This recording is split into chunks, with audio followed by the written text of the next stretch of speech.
Coras, magistrat de la cour du Parlement de Toulouse, homme de loi et de raison, investi de la charge de démêler le vrai du faux et de rendre justice selon les préceptes de notre roi et de Dieu. Et quand ils sont partis, qui se fait tourner la maison, hein? Eh bien c'est nous, toujours nous. Comme le Martinguerre. Ton frère, Jeanne. J'en ai entendu parler. Il est parti, il n'est jamais revenu, c'est ça? Oui, tu as compris. Mais bon, je peux en parler librement maintenant. Jamais je n'aurais pensé qu'il nous laisserait comme ça un jour. Hein. Ah ça, même les meilleurs nous cachent des choses. Enfin, l'aiguillette, c'est quoi ça? Ben, écoute, ça voulait dire que mon frère ne pouvait pas remplir ses devoirs d'homme, de mari, quoi. Tu comprends? Mais c'est absurde ça. Martin n'était-il pas fort et respecté? Ça c'est vrai qu'il était fort le Martin. Mais tu sais, la force physique, ça fait pas tout, hein. Ils ont fait leur chemin. Ils sont là-haut maintenant.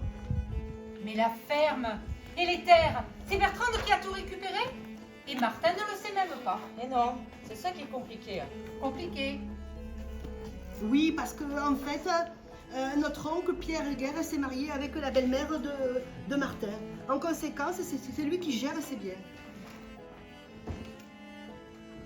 Les jours passent, les saisons se succèdent à Artigas, et dans la lourdeur de tous les secrets, une femme s'efforce de tenir bon.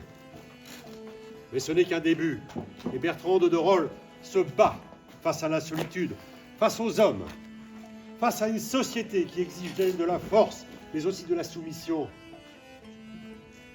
Approchez, approchez. Entrez dans cette ferme. Vous y entendrez les mots prononcés il y a bien longtemps. Les silences lourds et les vérités que l'on voile pour continuer à avancer.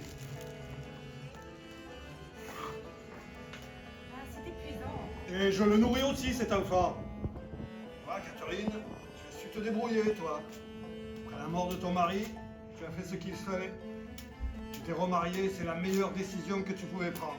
Avec moi, tu as retrouvé la stabilité et la sécurité. Alors c'est ça la solution? Que je suive ton exemple? Que je me jette dans les bras du premier prétendant pour être en sécurité? Pour qu'il me prenne ma vie, ma ferme, comme s'il en avait le droit? La ferme, c'est moi qui en ai la gestion! Je suis l'héritier des guerres tant que tu n'as plus de mari. Si tu veux garder ton lot, tu ferais bien de comprendre que la vie, c'est des sacrifices.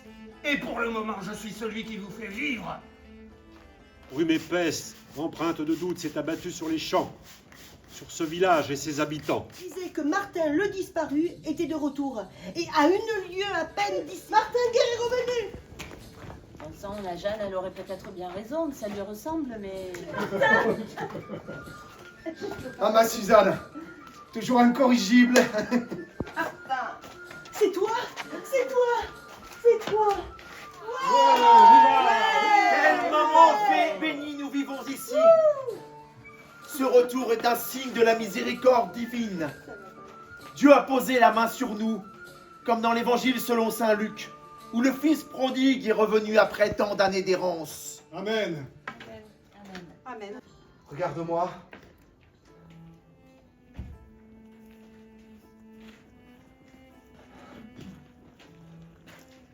Comme tu es restée belle.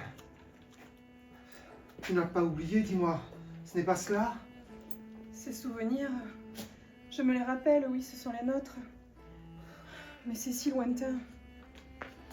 Tu es parti si longtemps, Martin. Je suis ton mari. Et tu es ma femme. Tout est simple à présent.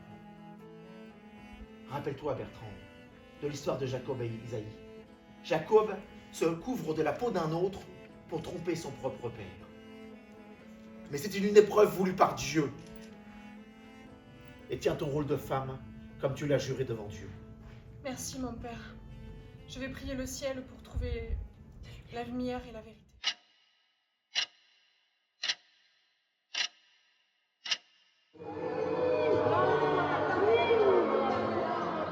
Villageois, levez-vous devant la cour.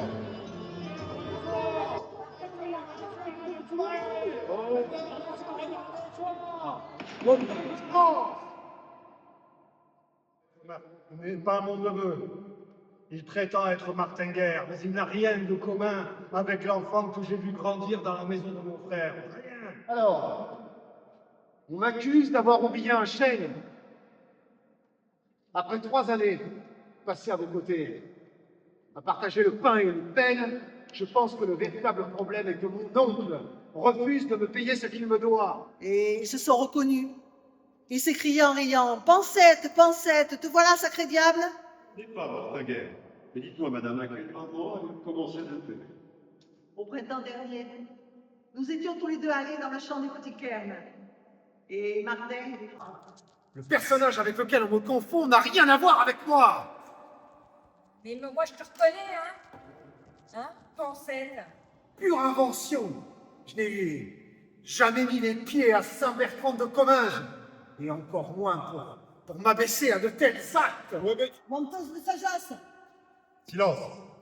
Ben non, parce que cet homme ne l'a pas appris, il l'a vécu, et il m'a regardé dans les yeux. Mais il t'a enfouté, ce diable! Il m'a regardé dans les yeux avec une émotion, monsieur le juge, que personne ne se refait. Monsieur le juge, on peut duper les mots, hein, mais pas le cœur du message. Mon père, persuadé que je voulais me faire de l'argent, m'avait accusé à tort, Dieu me témoigne, d'avoir volé et revendu 2 sacs de semailles à des marchands de passage. Voilà, c'est ça. Oui, mais c'est une phrase qu'on répétait à la lettre. Curé, tu étais là quand mon père m'a reçu. Dis la vérité, ton Dieu. C'est vrai, dis la vérité. Il est vrai que Martin a été sévèrement puni par son père. Ah, Et que je pense qu'il est parti à cause de ça. Oh, talent! Et quand c'est trop beau, on finit par se poser des Oh. questions. Eh, Pierre! Eh bien, voilà. Et à qui s'adressait-elle? Jeanne Pierre et Suzanne Forge. tu as détourné ma femme. Détourné? Oh non, je ne pense pas. Elle voulait retrouver son mari plus que tout au monde. Une femme délaissée précisément. Humiliée par le départ de son époux qu'elle n'a pourtant cessé d'attendre toutes ces années. Je n'ai rien volé. J'ai simplement voulu vivre la vie dont tu ne voulais pas.